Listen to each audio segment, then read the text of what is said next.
ngabangun masjid tukang teu salat haram hukumna. Tanggung jawab DKM, ketua, panitia haram hukumnya.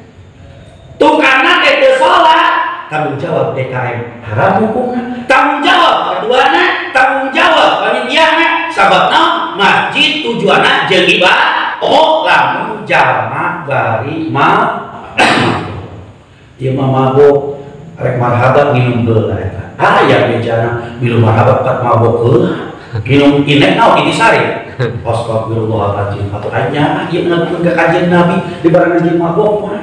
Naudzubillah. Cacat-cacat di masjid ngabogaan junub cicing di tong sumauna dijieun di jero ngarande ka tembok masjid diuk dina naon pagar masjid teu meunang.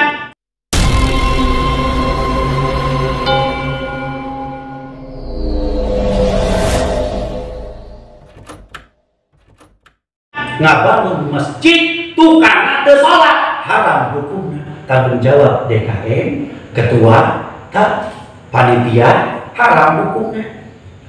Tukangna teu salat tanggung jawab DKM haram hukumna. Tanggung jawab ketuana, tanggung jawab panitiana. Sababna masjid tujuanna jeung ibadah, tukangna teu salat eta hukumna haram teu meunang. Maka di mana urang rek nyieun masjid, rek nyieun musala, imam tukang bikin salat supaya berkah eta bangunan. Pantes kok sugan. Ieu masjid teh hese wae fitnah, meureun tukang tah salat. Hah? Hese wae gini kana beli di teh. Kabagian dosana. Urang ge panitia, naudzu. Mudah-mudahan sing diampura Gusti Allah. Amin. Ya Allah ya